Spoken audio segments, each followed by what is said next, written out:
Welcome to Inspiring Heartfelt Conversations. My name is Barbara Morningstar. This series is presented by In Autumn's COCOON, which offers education on a range of end-of-life topics in the form of talks, workshops, and courses. Today, my guest is Dr. John Gray. He is the author of one of the most well-known relationship books, Men Are From Mars, Women Are From Venus. Today, we're going to specifically talk about the theme in Mars and Venus Starting Over, and focus on opening to love again after the death of a significant partner or spouse. Welcome, John. It's such a pleasure to have you here today. Thank you. I'm happy to be here with you. I don't usually get to talk on this subject, but people always want to talk about Men Are From Mars and be upbeat and so happy.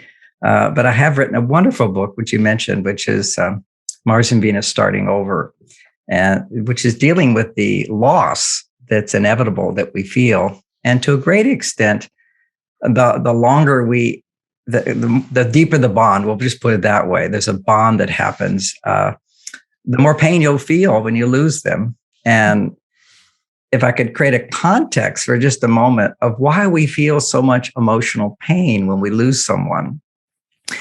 Freud explained this very clearly, and most people aren't aware of just a simple dynamic of the way the brain works, but we all have a deep need for love. And when we fall in love, the brain goes, finally, I will get the love that I need. Mm. And it's kind of like with your finances. You want to make sure you have finances that will last. It's the same thing with love. You want to make sure love will last. Because what happens in the brain is something called a need integrate. Now, the need integrate means I need love, and being in the presence of this person even allows me to feel more deeply my need for love. And when they satisfy that need for love, then the brain shifts and it goes, I don't need love. I need my partner. Now, see, the biological need is not for your partner. The biological need is for love. We need to be seen and heard and valued and comforted and protected. And, safety is a big part of belonging in a relationship. These are primal needs that we have. Mm-hmm. So the brain attaches, our partner becomes what we need instead of safety and security and survival and belonging and accomplishment and intimacy. These are all primary needs. And when we lose our partner, the brain suddenly goes, I can't get what I need. Even though we will always can get love in our lives, the brain just says, but that's my bank account. That's the source. And it just got wiped out. So there's a devastation and a fear that I can't get it back. I can't get it back. It's gone. So that's one. And another one happens for women, more so than men. And that one that happens for women is, I really thought he was the one, or he would last. It would be, I really believed what I felt. Now, feelings are, well, men and women both have feelings. If we look at the hormone estrogen, that's our emotional hormone, and it's about 10 times higher in women. So even talking about it is getting yeah. So there's just this feeling of I can't have what I need. And so if you look statistically, men typically after a divorce or loss of a spouse, on average, the bell curve will be married 3 years later. And for women, it's 9 years. Not that everybody has to be in that curve, but that's, the averages, because for women, it's a matter of, can I trust myself? And for men, it's not so much about trusting himself, that I really believed I could do it. For a man, he will tend to figure testosterone is the hormone that fuels male well-being. We need about 10 times more. So if we can get out there and interact with somebody where we feel we can give them something, your testosterone goes up. So those are some of the challenges we face, but those are just averages. Now, that's kind of a background of what I teach, is how men and women are different. I think it's helpful to understand. But when it comes to the grieving a loss, we still have the same thing of the need integrate. So there's an old saying, when the child falls off the horse, put them right back on. It's really important. And I gently, it's not like you just get out there and fall in love with somebody else, but it's important that you don't just sort of, out of love for your partner, not starting over with somebody else. And I face this. I'll just share my feeling on that, which is when I lose my wife, I feel very, very sad. I'm in pain for 2 years, sleepless nights, reflecting on how I could have been a better husband, wishing I could, and learning from that and growing from that and feeling grateful for our time together. And so just so people understand, you did lose Bonnie in 2018, right? Like it's been just over 3 years. It's about 3 years. Yeah. And so when the brain experiences the pain of loss and the sadness and the sorrow, okay, so the brain says, why do I feel so much pain? The reason I feel so much pain is because I love her so much. Mm-hmm. Okay, so I love her so much. That's why I'm missing her so much. Mm-hmm.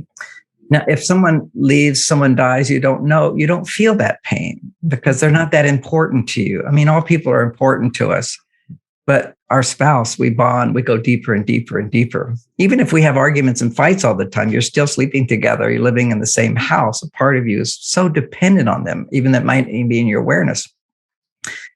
So then when you lose that, it's like anytime you lose anything, you go, oh, I really love that so much more. You know, losing brings up more love, and also losing brings up pain. So the mind is simple. It just goes, I feel pain because I love her so much, because she's so important to me. So as the pain starts to be healed, you experience more joy in your life, more joy than ever felt. Okay, because I've gone deeper into my depth of how much I love her. I feel even more love for her, which means opening my heart. So then other things give me more joy. But a lot of people get stuck in it. If somebody says, how you doing? And I say, I'm so happy.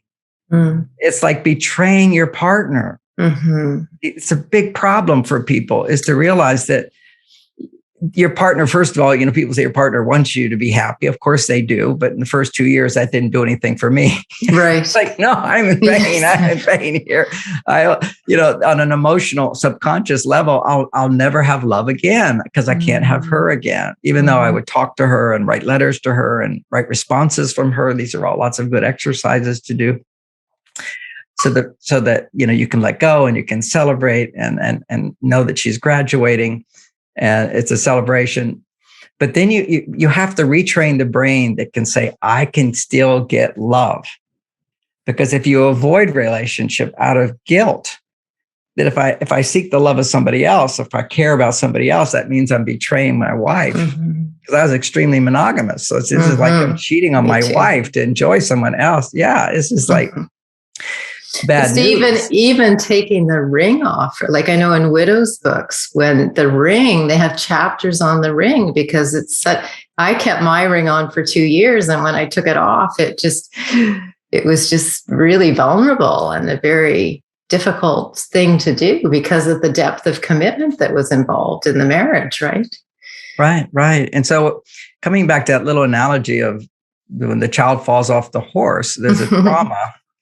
And if you don't put the child back on, then there's a loop that goes on in the brain, which is I can't trust again.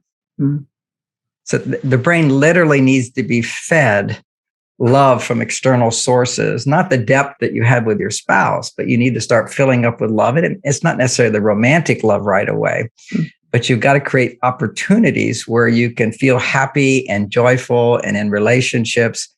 And then there's a time where you need to reach out and know that you're not betraying your partner to enjoy intimacy with somebody else.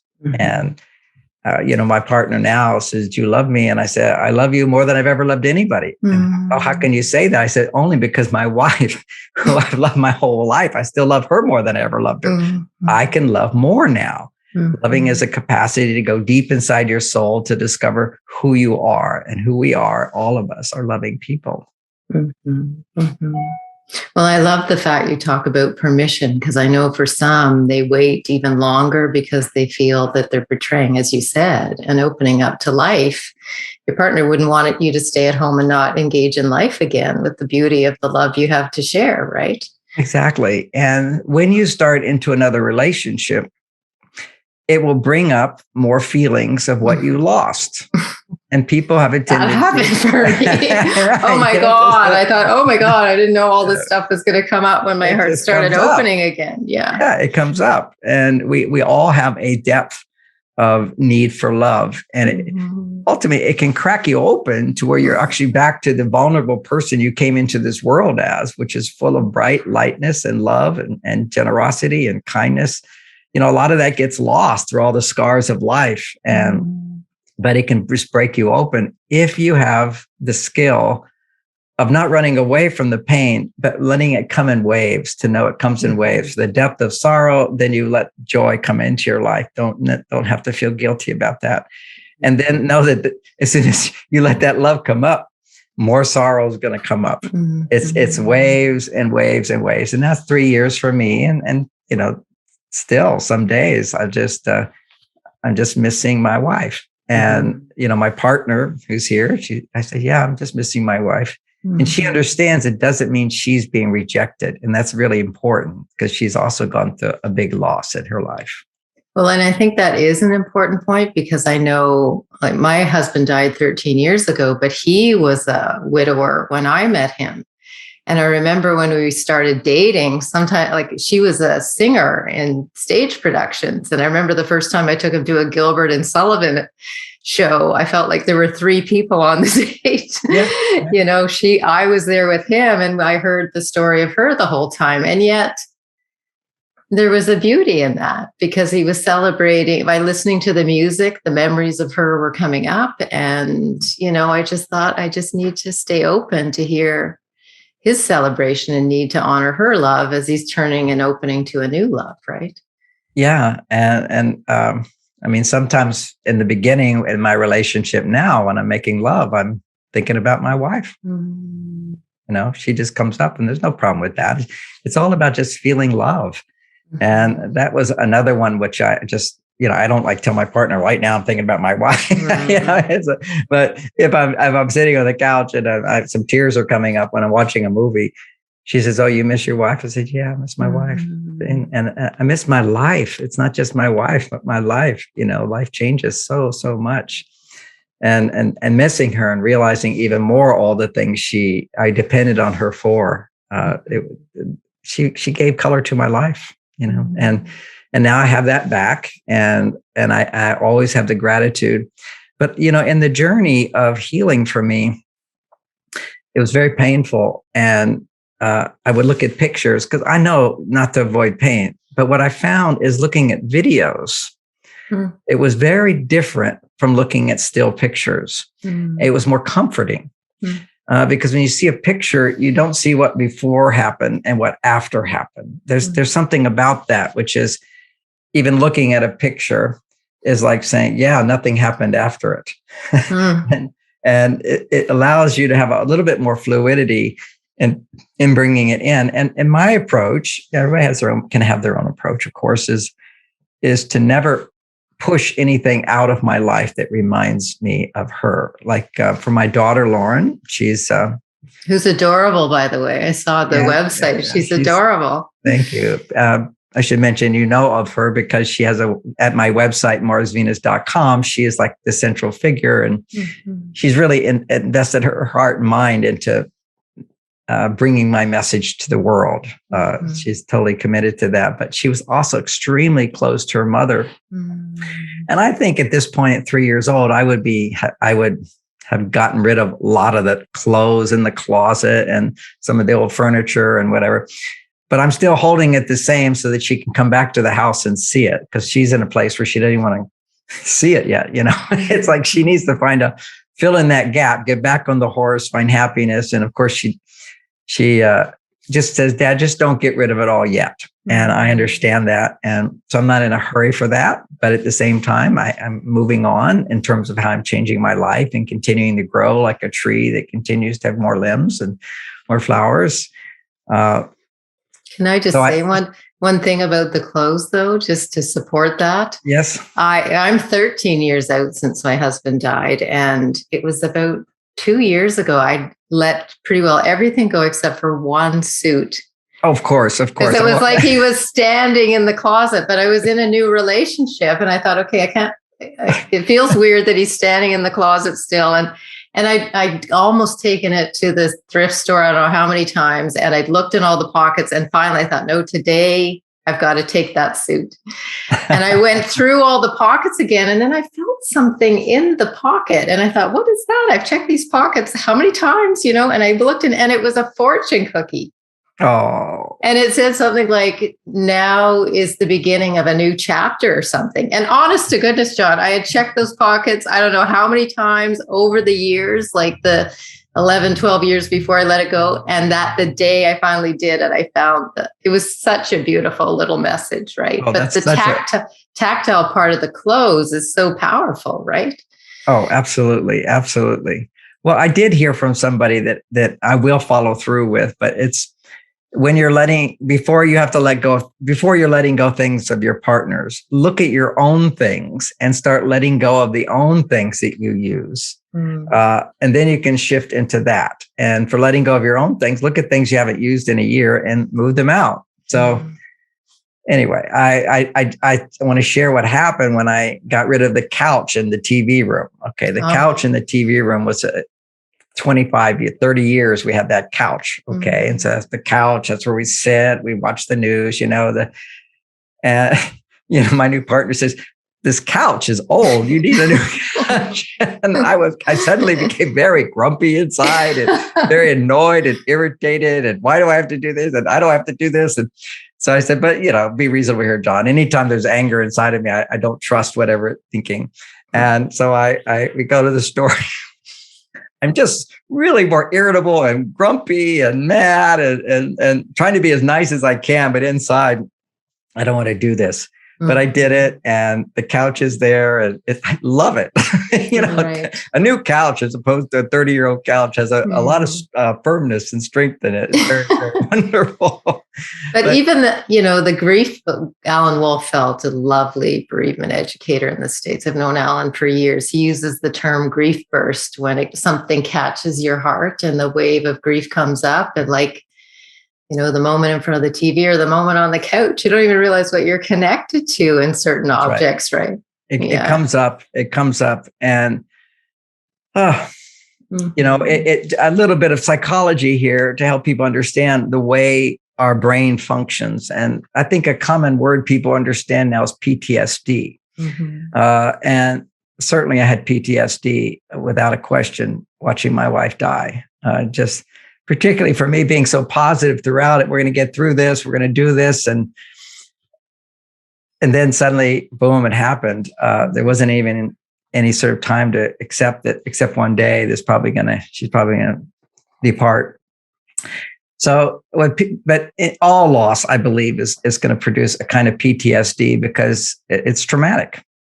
The more you anticipate expecting something to happen, the more you integrate it as that's my source. Then when it's not there, there's a trauma, a shock to the brain. And it's life or death, because deep inside, the need for love is what keeps us alive. We all need it.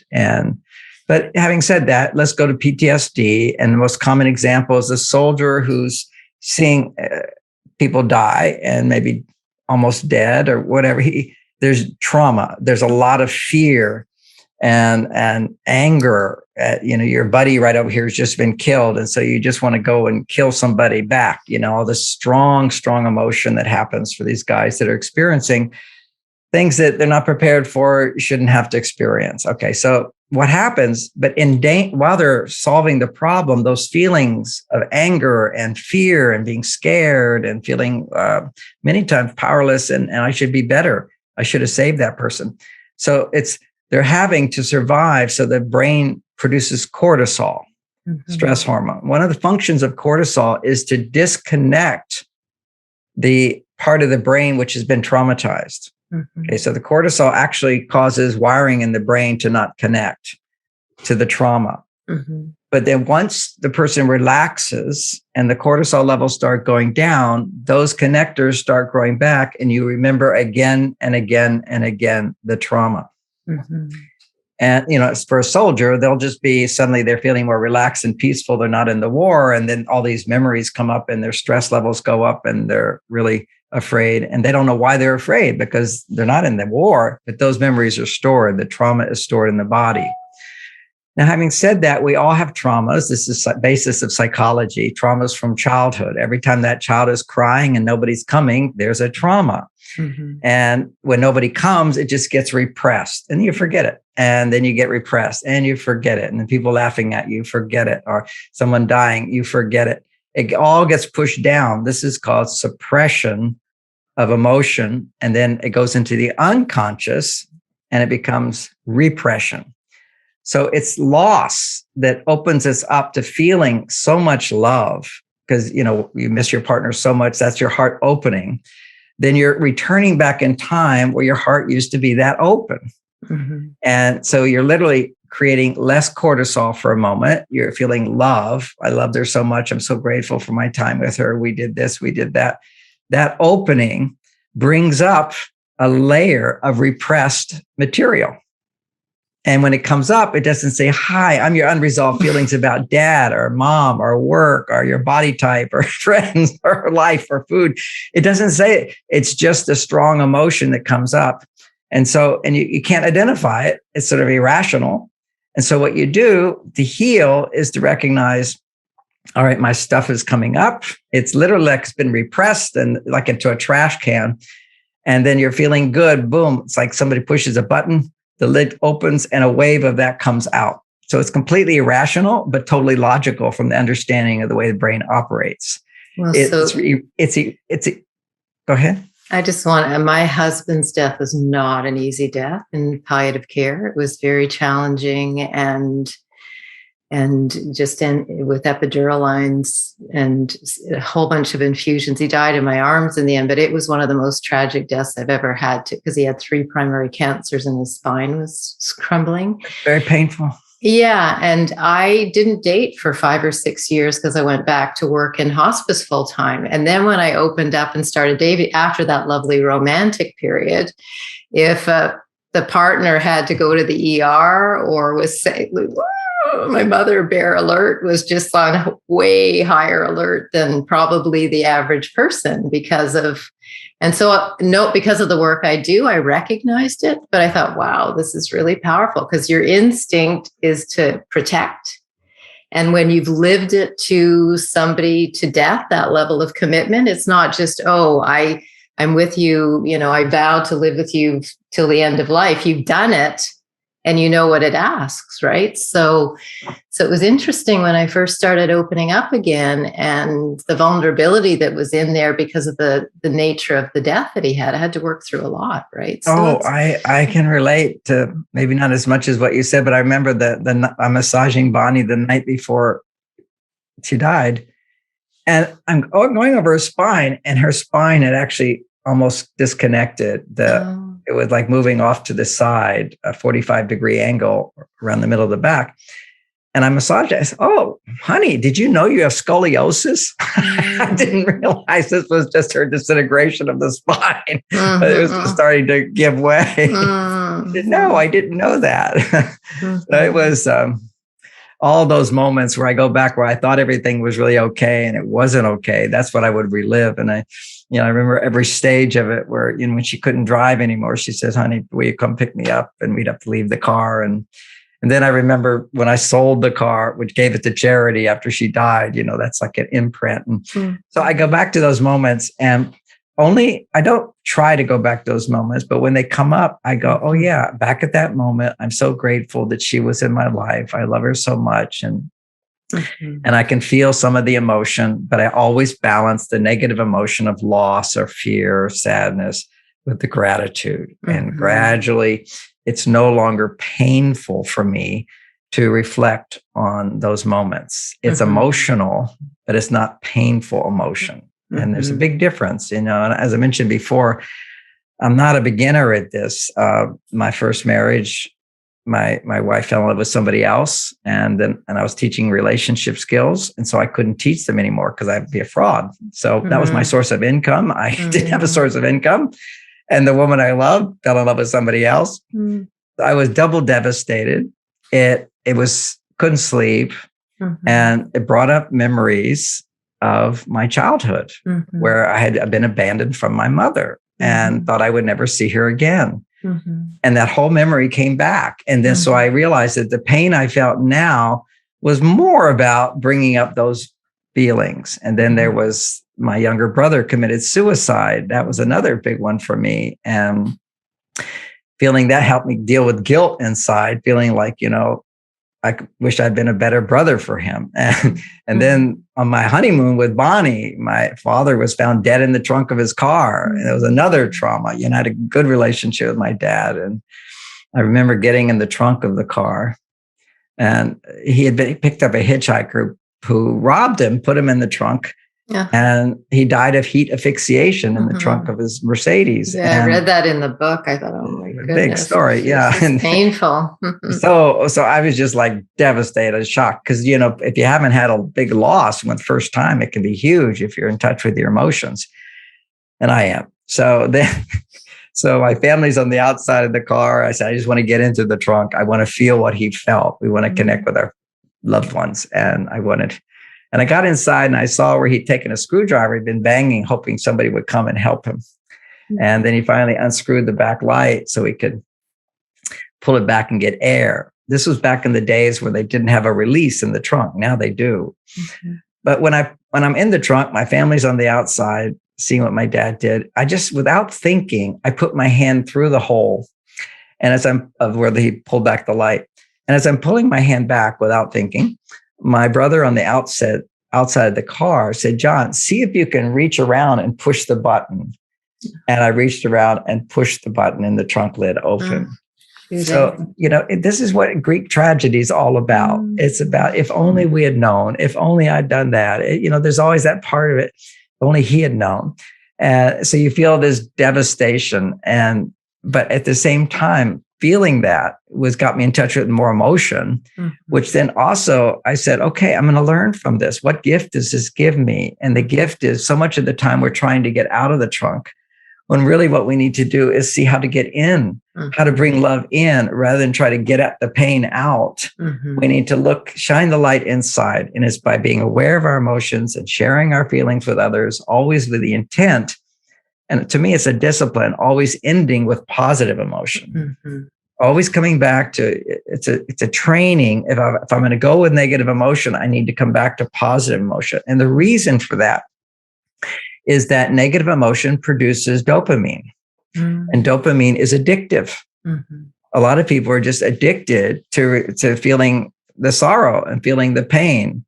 And if you can feel the pain, and because you're feeling love whenever you're missing someone, and then come back and focus on the gratitude and the joy and the happiness, and then eventually the lesson you learn or the gift that person gave you. And for me, with my wife, Bonnie, the gift she gave me is all reflecting on all that I learned through our relationship and how I'm a better person and how I can be a better person now. And I would rehearse certain situations where we had an argument or something while I was going through this grieving process and say, now, how could I have done that differently? And made a promise, a commitment. And to this day, it's like she used to be bothered that I would leave the lights on in the living room when I walked through. And, now when I'm turning out that light, I always feel my love for her. It's like, put it into action, take the gift and use it in your life. And it's going to create a sweetness to the reflection of loss. Because life is filled with there's loss, but there's also gain. And you want to find that balance. Well, and I really appreciate the fact you're saying to stay in it and really be in the griefs, because there's sometimes people will my husband jumped from his first wife dying into a marriage very quickly within months, which was devastating to the surviving son. And he'd also lost a son to leukemia at 7.5, jumped into another marriage very quickly. I was his third wife. It was financially devastating, and it was devastating to the surviving son, which had a big challenge. So that's another point I want to make of why it's so important, not just for you as an individual, but you talked about Lauren, and there's children involved. So how do you deal with the children, young or old, as you start to turn to date and open up to somebody new, right? I mean, that's a whole other interesting art. Well, with Lauren, my two older children who have children are not as disturbed by it. You know, when you have your own children, you've got other things to worry about than what my father's doing. So, but for Lauren, she doesn't have children yet, and lost mom. I'm dad. She wants, you know, an emotional level. It's like, you don't want your life to change. We have a beautiful life together. So, we don't talk about it. Okay. That's, she says, Dad, I'm not ready to know your private life. And it's very funny because we work at my website on relationship issues all the time. But it's just, that's out of my zone right now, Dad. And so she doesn't want to meet the person I'm with. She doesn't want to see her. She doesn't want me to talk about her. She doesn't want to know anything about it. And I'm perfectly okay with that. And my friends all say, well, she should change and she should upgrade and she should grow up. And I said, she needs to take her time. So that's just my private life. She knows something exists. It's also why it will be challenging for her to come to the house, you know, so she didn't want to see things. So when she finally comes back to the house, I will remove other things, which give an appearance of somebody else is living with me here. But, you know, she intellectually, she understands it. Emotionally, she's not ready for it. She's already processing enough in her life. And I'm okay with it. I'm fine with it. Well, and when my husband's first wife died, the surviving son, first son had died at 7.5 to leukemia and younger age, but he was in his teens and wanted to bond with his dad when the mom died. And then he just wasn't able to go there, probably because of the death of the child. And so I watched for the remainder of his life. I actually even talked to him yesterday and said, is it okay if I mention this? And he was fine with that, because he said, if people can learn not to forget the children's feelings when they're younger, as you're opening up and processing, then he said, I feel that would be helpful, right? Because they had to repair that for years afterwards. So. Absolutely. There's a hole that has to be filled.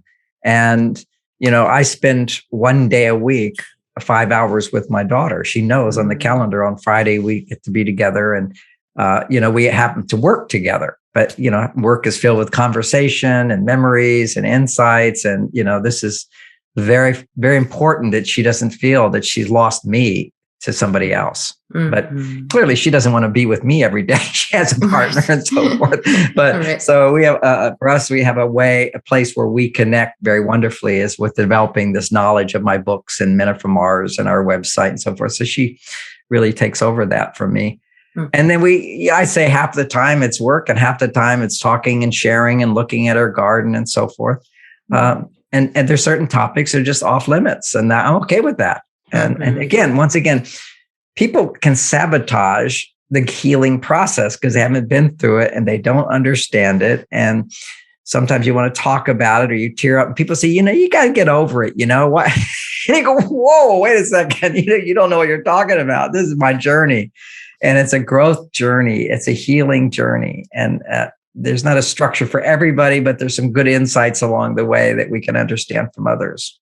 Well, even in the hospice, I started in hospice over 30 years ago, and I had one role. I had clinical counselors on staff. We had grief groups and bereavement support. And it's not unusual for widows, widowers, significant partners for the second or third year to be harder, because it's shaking down into your heart to know you're away from the initial, well, at least they're not suffering anymore, but it's shaking down into the heart that they're never going to come back again. So you're integrating that truth into your heart and being, right? And how do you still keep the beautiful weave and tapestry of that person, because they're always going to be a part of you, right? I mean, that's their gift. Always. It's also like kind of like your childhood is always a part of you, you know. You know, a lot of people have a difficult time if they had a really good childhood, letting go of childhood. And some people want to get away from their childhood. If they had a partner they want to get away from. But the reality is that a deep part of us, you know, I remember like when my children were young, is they feel, I took her to one of my daughters. We walked into town on Saturday and we got a cookie. And then next Saturday she says, Dad, we have to go into town, and that's what we do. That's our routine. That's what she said, we always go, and we always see the childlike part of us lives in a world. If it happened once, that's the way the world always is, because they don't know anything different yet. So It's a part of who we are, is that when you're in love, you will always be in love. And when you have your partner, you will always have them. So it's a huge shock, and it brings you back to those moments unconsciously in your unconscious, where things that you're anticipating, expecting just went away. And, just to talk about trauma for another moment, I don't like to talk too much about it, but it's we all come into this world with a big smile. I mean, we come into this world, maybe we're crying or whatever, but we come into this world and everybody else is smiling at us. So I have my nieces have just had little babies, and I saw a 2-week-old. I went, oh, we love you. Like they just showed up and we're in love with them. Right. Yeah, that's exactly right. The biology is such that will happen. So you come into the world, and there's one of the first beliefs we have that starts getting formed is that when I show up, people are happy. Okay, so then we have this feeling of I can make people happy. And then when people are not happy, we go, what happened? I lost my magical power, because people don't realize how much of our programming happens in childhood. And we all have these little traumas, and that's what will keep coming up in layers to be healed. It doesn't have to, as long as we don't run away from it with, too much drinking or addictive behaviors, this can sabotage to a certain extent. Maybe you need some comforting food sometimes, without a doubt. I gained a little weight, that I regulate. Exercise is very, very important, just to know that. And for me, it was getting a trainer, because there's different body types, and some body types really love exercise, and I'm not that body type. So I do not choose to go to the gym, but to have a trainer, what it does, it literally pumps up certain brain chemicals and hormones that allows you to find yourself again, which is that you're quite capable on your own. There's a strength there. It's a balancing of the male and female energies inside of us. That's more important for men, but still important for women. But for women, it's the sense that I have love and support in my life. I have people I can go to. There's sources of support that I have. Because whenever you feel I can depend on others, estrogen levels go up. And if estrogen starts dropping, stress levels will go higher in women, not men, but for women. Increasing estrogen helps to lower their stress levels. And of course, we're going through trauma. So it's why it's important to either journal or share with a coach, or, talk to somebody about whatever's coming up for you, but always in the context of I'm doing it to get back to feelings of gratitude and safety and love. And you'll get back there. It's a journey back. I have a technique which is called the feeling letter, which is whenever something bothers you, upsets you, you write out your feelings, but to recognize as human beings that we have a range of emotions. And sometimes you get stuck in an emotion because you're not looking at the other emotions. And so it's like anger, sadness, fear, and regret are sort of the primary colors. And a good metaphor for this is that when you have the TV set, in the old days, they had those projection TV sets with just 3 colors. And it was. I'm 62. I remember them. Yeah, you remember that. 3 lights back there. Whatever was going through, it go through those 3 lights of like red and yellow and blue, I think it was. And you can, from that on a black screen with white light going through, you can create infinite number of colors. So this is like amazing. Same thing if you bring back anytime emotional pain, is try to identify with your mind. This is called becoming articulate. It's to be able to give words to the emotion you're feeling. It's very important to connect the front part of the brain to the emotional part of the brain in the back. And it's strengthening the ability to feel those emotions and yet be in present time, where you are safe and everything is okay. And you're feeling grateful for what happened in the past. And that's the front part of the brain needs to connect to the back part of the brain. And you do that by being able to look at your emotions and identify them, give them words, identify. That's a simple process. Okay, what I'm feeling. And what I do is make it easy. It's like, all right, now let yourself feel your sadness and say, why do I feel sad? And what else do I feel? What else do I feel? And usually what helps bring it out more with sadness is to say what I wish and indulge, right? I feel sad. I feel I wish. And then other things in your life will make you angry. It doesn't have to be your partner, but you let yourself notice if anything's making you angry. You say, I'm angry because I don't like. You can just, I don't like being alone. I don't like waking up alone in bed. I don't like this person I just met. I don't like the politics. You need to let yourself feel this full range of emotion. Otherwise, you tend to get stuck in one. So there's anger, there's sadness. Sometimes for me, before loss of my wife, I couldn't feel sad at all. I was kind of like a positive person. I can feel sad very quickly. But one thing would help me process if I'm in anger or something like that is why I feel disappointed. So anger is about what happened. Disappointment is what didn't happen. And now you can feel the missing, the sadness and so forth. And then you can feel what your concerns are, your fears are, your worries are. And deep inside, it's the fear that I'll never find love again, which is the basis of that need integrate, which is the brain thinks you're never going to have that love again. It knows you can't have that person alive again, but it makes the wrong conclusion, which is I can never be happy again. I'll never have what I want. I'll never have love. My life will be awful. My life is awful now. It'll always be awful. That's that little childlike part of us. I'm in pain now. I'll never get over it. We get over it. We still feel the emotions. We still feel the love. It's just the pain is no longer so painful. And if you avoid feeling your emotions, then you do suffer. So there's a distinction between suffering and feeling pain. When you resist feeling your emotions, you will start to suffer. And you'll either feel stuck in guilt, or you'll feel depressed, or you'll feel anxiety in your life. That's suffering. Feeling afraid is just shining a light on one aspect of your pain and your regret. And so you go to these levels of anger and sadness and fear and regret in different orders. And that's just getting in touch with the emotion. Then you want to get in touch with what's behind the emotion, which is I wish, I want, I need. That's like the light shining through those colors. So I wish, I want, I need. Then you feel gratitude. You focus now, what am I grateful for? And what do I know? And what do I understand? Because ultimately the brain, when it's stressed, is always trying to make sense of a situation, try to understand the situation. And of course, that's why it's so important to have a positive understanding of death.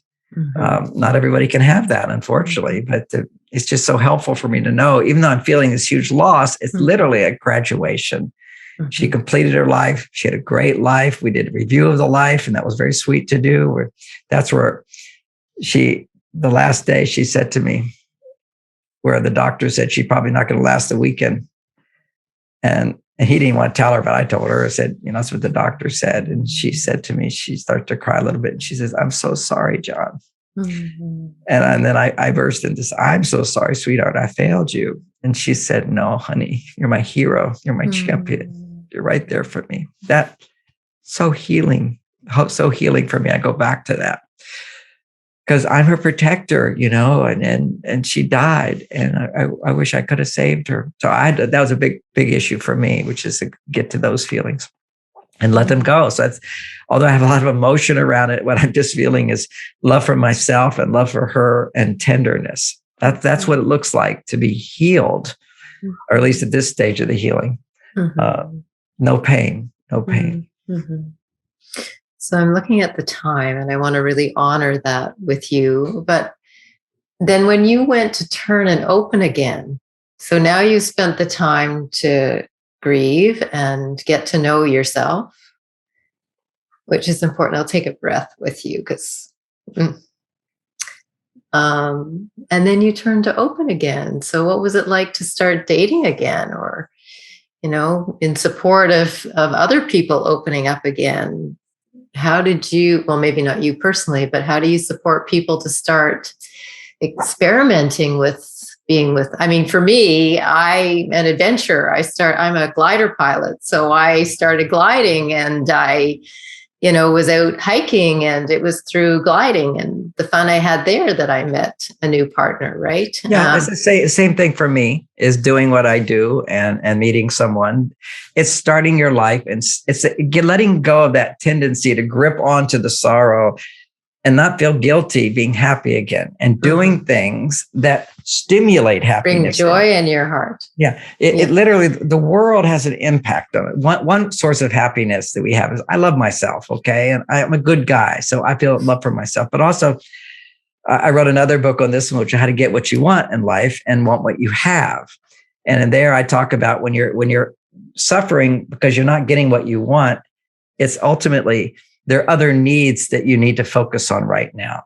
And this was a gift from my mother, where she was a happy woman and a very spiritual woman. She says, John, whenever people suffer, is they're looking in the wrong direction for what they need. And there's other places to get what they need, and they're ignoring them.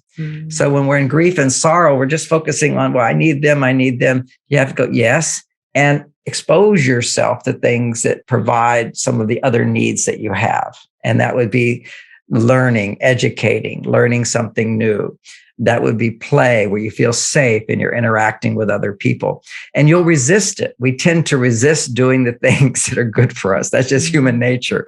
When you're way out of balance on a tightrope, you'll tend to go further out of balance automatically. So what you're focusing on, I can't be happy because I can't get my wife's love.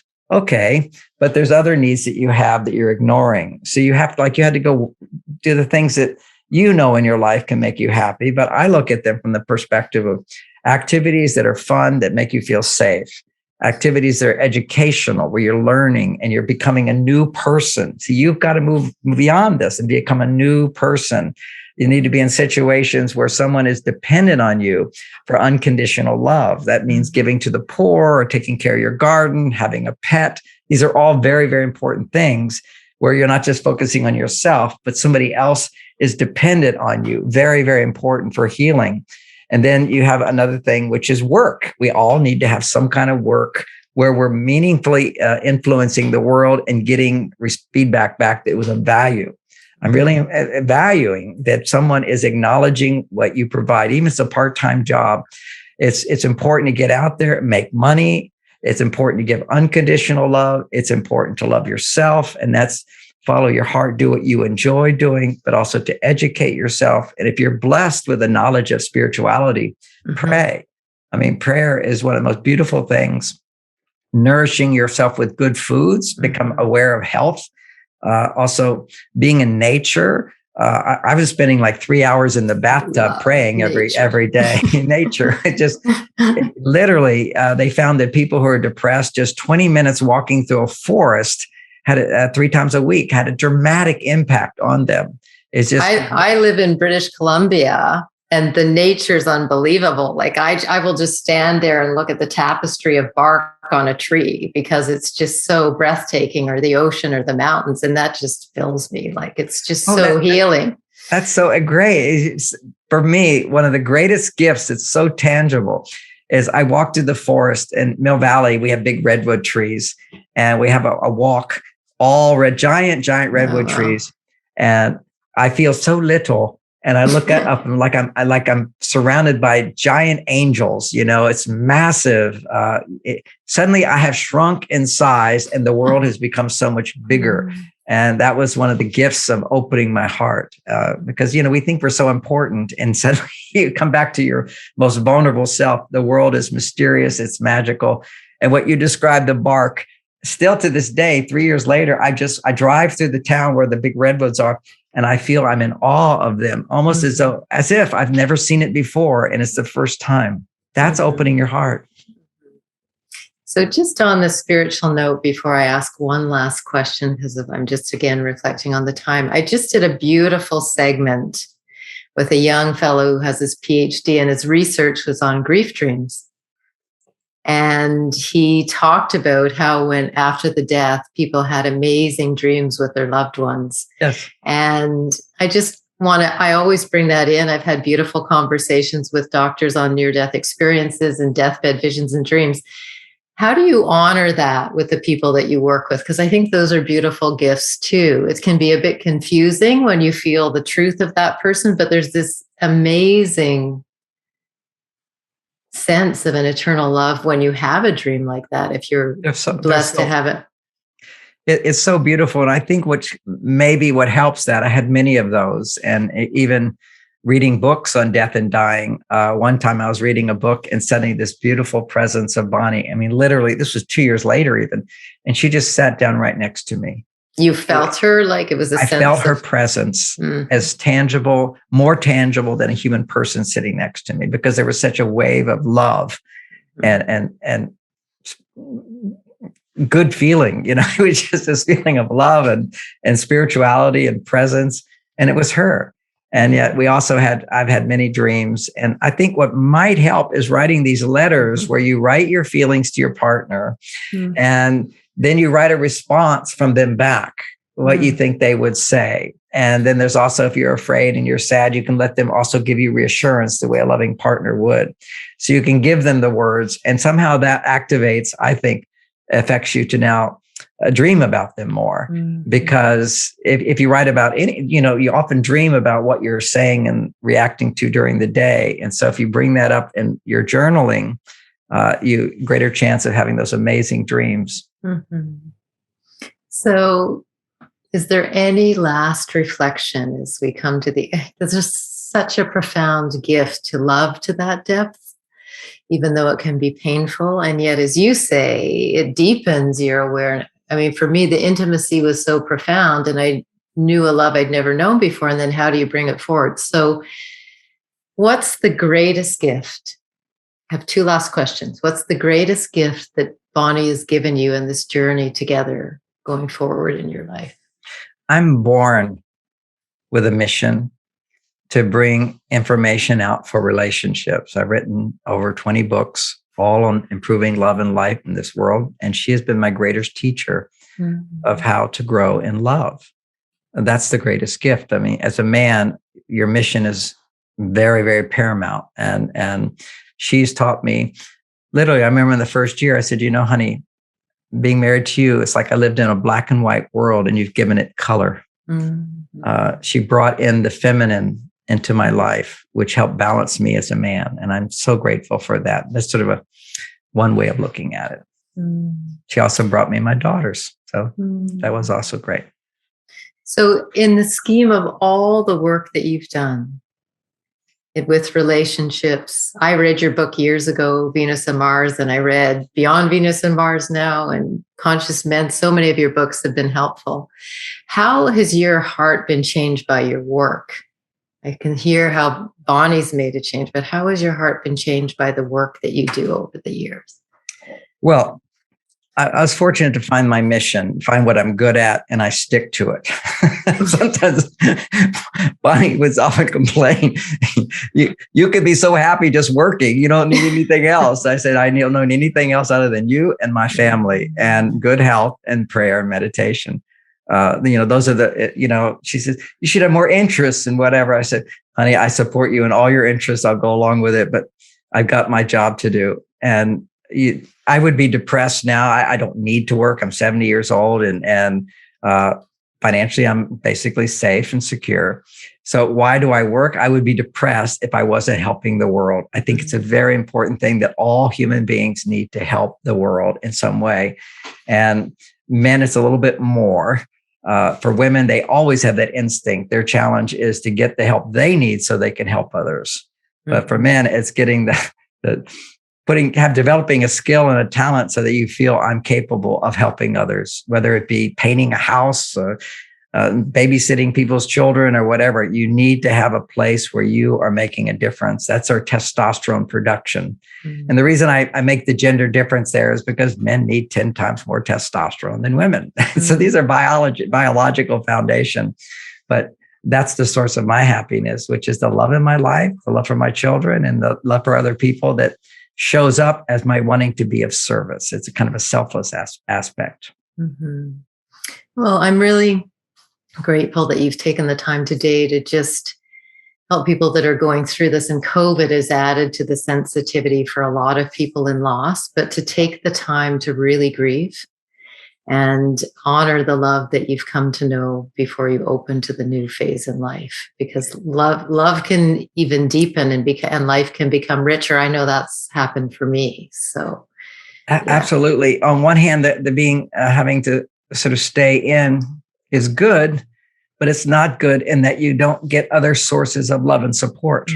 It holds you back. So fortunately, we do have online. We can educate ourselves online. We can also enjoy entertainment.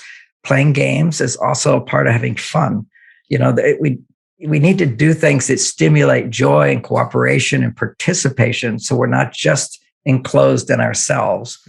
Although you can take some time, you need some time, typically men more so than women, but to become enclosed in yourself. For me, in my own journey, for about a year, I didn't let anybody come to my house. I was alone. And I needed that. Other people said, no, you should be talking to other people. I said, I'm talking to Bonnie.